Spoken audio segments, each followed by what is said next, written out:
देखिए यूपीएससी में क्वेश्चन पूछा था कि पहली संख्या के 70%, दूसरी संख्या के 45% और तीसरी संख्या के 30% का योग 30 के वर्ग से 120 अधिक है। तो तीन संख्या मान लेते हैं कितनी, x, y और z। पहली संख्या कितना परसेंट, 70%, दूसरी संख्या का 45% और तीसरी संख्या का 30%। ठीक है, इन सबका योग कितना है, 30 का वर्ग यानी 900, 30 का वर्ग कितना है 900 से 120 अधिक, यानी सबका जो योग होगा वो कितना होगा 900 से 120 अधिक यानी कि 1920 हो जाएगा। यानी कि 1020 में 900 जोड़ देंगे तो 1920 आ जाएगा। ठीक है, फिर कह रहा है कि दूसरी संख्या पहली संख्या से दोगुनी है। यदि हम दूसरी संख्या को क्या मान लें, यानी कि दूसरी संख्या पहली संख्या से दोगुनी है। पहली संख्या को यदि हम x मान लें, दूसरी संख्या कितनी हो जाएगी, इसका डबल कितना हो जाएगा 2x हो जाएगा। ठीक है, दूसरी संख्या पहली संख्या के बीच का अंतर भी 30 का वर्ग है। इन दोनों के बीच का अंतर कितना हो जाएगा, 2x में से x घटाएंगे x हो जाएगा, और x की वैल्यू कितनी है 30 के वर्ग के बराबर यानी कि 900 के बराबर हो जाएगी। x की वैल्यू 900 होगी यानी कि पहली संख्या आपकी 900 हो जाएगी, ये संख्या आपकी कितनी हो जाएगी 900। तो ये संख्या कितनी होगी, x की वैल्यू 900, 2x की वैल्यू कितनी हो जाएगी 1800। ठीक है, यहाँ तक क्लियर है। फिर कह रहा है कि ठीक है, 30 संख्या के 5/7 भाग के 63% की 40% का मान बताइए। ठीक है, ये हमें निकालना है। तो देखिए अब देखिए 900 का 70% कितना होगा, 900 का 70% हो जाएगा 9 7 63 यानी 630, और 1800 का 45% कितना हो जाएगा, तो 18 5 90 और 18 चौक 72 और 9 81, 810 हो जाएगा, प्लस 30%। जेड को हम जेड रहने देते हैं। तो देखिए ये समीकरण क्या बनता है, तो ये बन जाएगा आपका 630 प्लस के 810 प्लस जेड का कितना परसेंट 30%, किसके बराबर हो जाएगा, ये आपका 1920 के बराबर हो जाएगा।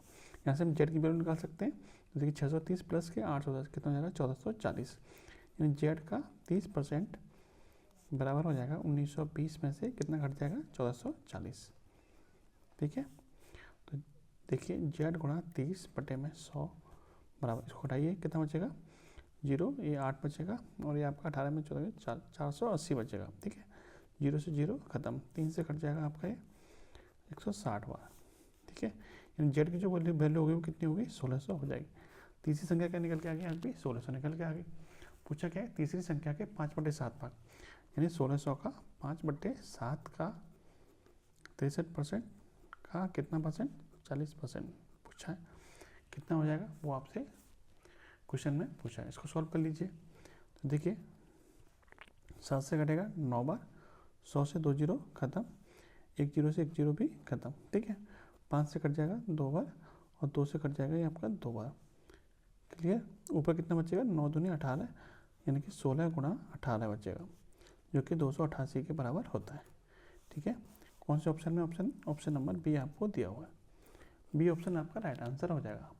और इसका सबसे शॉर्ट तरीका क्या रहेगा, देखिए ये तो एक आपका बेसिक तरीका हो गया, इसका शॉर्ट तरीका क्या होगा, तो इसका शॉर्ट तरीका देखिए कैसे निकाल सकते हैं। तीसरी संख्या का ये पूछा था, तीसरी संख्या को हम जेड मान लेते हैं। उसका कितना पूछा था, उसका पूछा था 5/7 में भाग का 63% का 40% आपसे पूछा था, यानी ये वैल्यू आपसे पूछी थी। यानी कि जेड की वैल्यू हम पहले निकालेंगे, जेड की वैल्यू निकालने के लिए हमने ये सब किया था, उसके बाद में फिर हम ये निकालेंगे। ठीक है, तो इसका शॉर्ट तरीका क्या होगा, देखिए 7 से कट जाएगा आपका ये 9 बार। तो जो भी संख्या जेड की जो भी वैल्यू निकल के आएगी वो किसके मल्टीपल में निकल के आएगी, 9 के मल्टीपल में निकल के आएगी, क्योंकि यहाँ पे 9 बच रहा है। तो आप ऐसा ऑप्शन ढूंढ लीजिए 9 से कट रहा है। तो ऑप्शन नंबर जो बी है 288, वो 4 ऑप्शन में से एकमात्र ऑप्शन ऐसा है जो कि 9 से कट रहा है।